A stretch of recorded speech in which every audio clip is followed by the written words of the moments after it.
Tânia, fala um pouquinho de intraempreendedora, trabalhando em empresas, com contabilidade. De repente você falou assim, agora eu vou ser empreendedora. Então tem uma transição aí que muita gente quer fazer, mas tem medo. O que a Tânia pode falar de como foi essa transição e por quê? Eu comecei com uma inquietação. Eu sempre falo isso, que inquietação é o primeiro ingrediente para a mudança, né? Então, escuta a sua inquietação. Analisa, porque alguma coisa vem daí, né? E depende de você a ação, porque você tem que ficar com aquela inquietação, mas você tem que agir, que se você ficar imobilizado, você não vai evoluir. E aí eu senti essa necessidade de fazer da minha maneira. E dentro do CLT, você tem que respeitar muitas regras. Claro. E aí eu falei, se eu fosse empresária, né? Dona da minha própria empresa? No primeiro soava quase impossível, né? E aí, como você é cercada de pessoas que te querem muito bem, mas que não tem essa bagagem de empreender, eu acho que eu me desanimei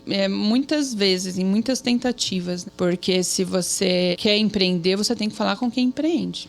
Sim. Não adianta você falar com o seu marido, que sempre foi CLT. Não adianta você falar com a sua irmã, que também é CLT. Então, eu acho que eu bati cabeça nesse sentido, né? Mas aí, quando eu encontrei uma rede de apoio, onde tinha mulheres que empreendiam, aí eu fui me fortalecendo, fui me inspirando. A vontade de empreender veio com força total. Às vezes, você quer empreender e você vai na opinião das pessoas que não estão fazendo aquilo ou que nunca fizeram aquilo. É difícil você pedir uma avaliação de alguém que nunca viveu.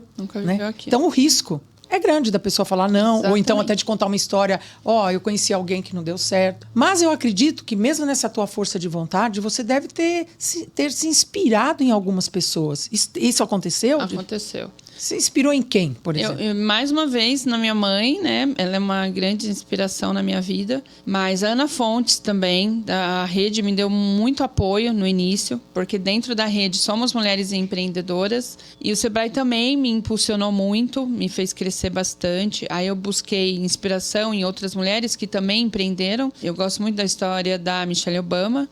Gosto também da Teresa de Benguela, que também foi uma escrava, que foi líder e mostrou o planejamento, que tudo começa com um planejamento. Eu sempre falo que o autoconhecimento é importante para você saber se direcionar exatamente para aquilo que você tem como potencial, como força. Então, eu passei por um processo de autoconhecimento. Aí, depois que eu resolvi, não é isso que eu quero, aí eu fui buscar planejamento, pedi a conta. Eu lembro que eu tremia, eu falava e eu tremia muito. Mas é o medo, né? Eu acho. Você já estava há quanto tempo nessa empresa? Já tinha Essa empresa eu estava há 14 anos. Eu ia fazer 14 anos. Aí você teve, assim, a ousadia de falar assim, tô fora. Foi tremendo, tinha que tremer mesmo. Eu lembro que foi um passo, porque meu marido falou, você tem certeza? Eu te apoio, mas você tem certeza? Às vezes a gente analisa essas pessoas como as pessoas que não te apoiaram. Na verdade, não é que eles não apoiaram, eles estavam com medo. Minha mãe tinha medo, meu pai tinha medo, porque você sempre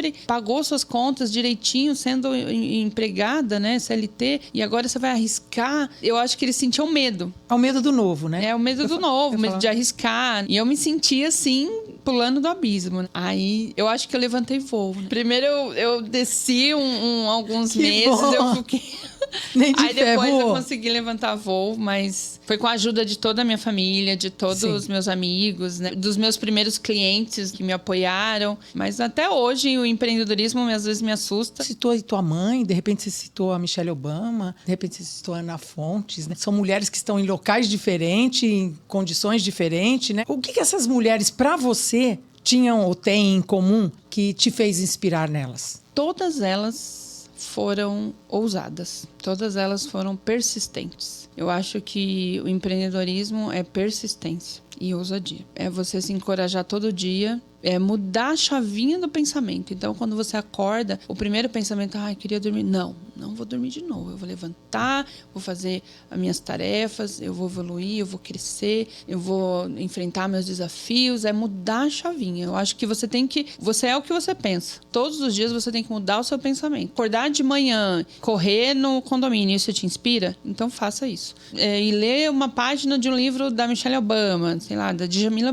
Ribeiro, que é uma grande escritora. Eu considero uma grande inspiração também. Tânia, você tem um momento que eu acho que muitas das pessoas que estão nos ouvindo passam por esse momento que você passou, que é o salto do intraempreendedora para empreendedora. E aí, essa situação de mudança, o que você poderia deixar para essas pessoas que querem, mas têm esse medo? É importante a gente falar que empreender não é só ter uma empresa. Todo empresário é empreendedor, mas nem todo empreendedor é um empresário. Porque existe pessoas que empreendem dentro do CNPJ de outras pessoas. Então, você pode ser um funcionário empreendedor, pode ser uma mãe empreendedora, você pode ser uma professora empreendedora. Você não precisa necessariamente ter uma empresa. Esses 5 anos com a minha empresa me agregou muito mais do que 20 anos como CLT. Eu estava no automático, eu estava num efeito manada, né? Que dizem que você estava seguindo a multidão. Por quê? Porque todo mundo está indo para lá, eu tô indo. Todo mundo está fazendo, eu tô fazendo. Mas por quê? Porque sim. Hoje eu já me vejo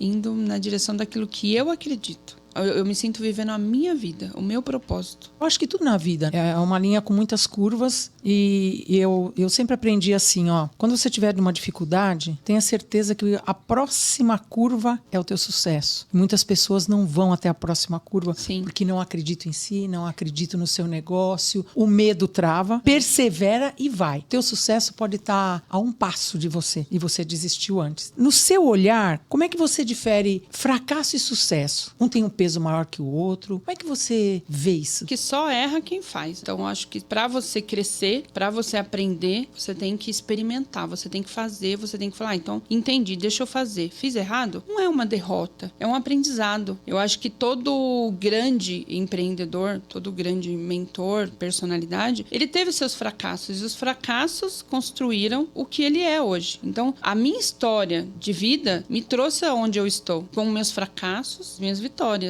O fato de você se reconhecer que errar faz parte, a derrota faz parte, mas você tem que mudar o caminho. Ah, não deu certo aqui, vamos mudar a rota. E buscar inspiração. Eu lembro que quando eu decidi empreender e ter meu negócio, eu fui pular de paraquedas. E eu pensei em desistir várias vezes. Conta para os nossos ouvintes, no teu empreendedorismo, você teve assim, algum momento que você teve um sentimento de fracasso e superou? Todos os dias. Você é desafiada mesmo. Tem dia, sei lá, que você não tem dinheiro na conta e os boletos estão vencendo. E você depende de você mesma, seu negócio depende de você. Uma porta fechou, busca outra porta e a outra porta, porque o que você vai mais ter na vida do empreendedorismo é não. Então você tem que saber se reconstruir toda vez que você receber um não, porque o não é fato na vida do empreendedor. Eu trabalhei também muito com venda e eu aprendi a fazer a conta ao contrário. Não. Que nem você falou, você recebe um monte de nãos todos os dias. É verdade isso? É verdade. Em qualquer negócio, em qualquer segmento você vai receber um monte de não. Sabe como você faz? Eu vou ouvir 100 nãos para receber um sim. Então, quando alguém te falou não, você fala, faltam 99, 98, 97, 96, 95. Quando você faz essa conta, você vai ver que você não chegou em 99 para receber um sim. Isso para mim é um olhar positivo, né? Antes de chegar no 1, você já vai ter você já vai ter um sim. Então, essa é uma forma de você se auto-superar. Na minha consciência, não faz sentido existir se não for para contribuir no crescimento de alguém. É frase sua essa? Olha só.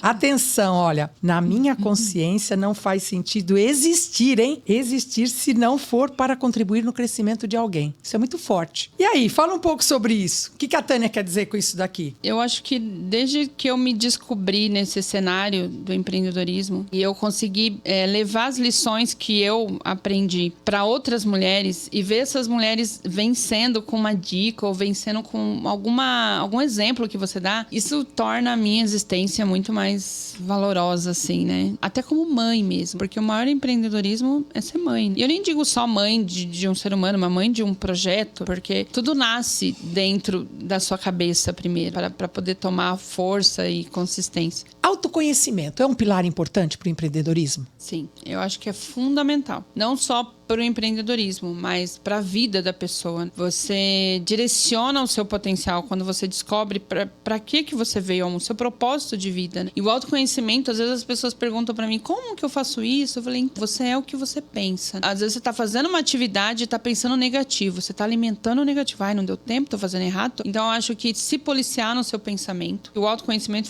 foi fundamental para a minha descoberta para o mundo empreendedor, até para esses projetos sociais. Eu me vejo uma peça-chave, uma peça valiosa ali. Porque eu sei qual é o meu papel ali dentro. Eu sei qual é a minha função, a minha importância. Isso impulsiona, né? Isso motiva. Eu tenho que conhecer o que é bom pra mim, o que eu gosto, o que me faz bem, o que me faz sorrir. Você tem que olhar um pouco pra dentro de você. Então. Eu já fiz essa pergunta, até pra mim mesma. A primeira pergunta, o que você gosta de fazer? Aí você sempre fala, eu gosto de estar com meus filhos. Não, o que você gosta de fazer pra você? Eu gosto de ir no cinema com meu marido. Não. Eu gosto de fazer a unha. Não, fazer a unha é uma necessidade que você gosta de fazer por você. E a mulher não sabe. A maioria das mulheres não sabem o que ela faz. Eu comecei a me observar nesse sentido. Eu comecei a praticar aquilo que eu gosto, né? Eu gosto de cuidar de mim. Eu gosto de estar comigo. Eu gosto de ouvir música. Eu gosto de dançar, de caminhar. Eu gosto de andar de bicicleta. Fazer algo por você. E eu acho que quando você se prioriza, você se potencializa.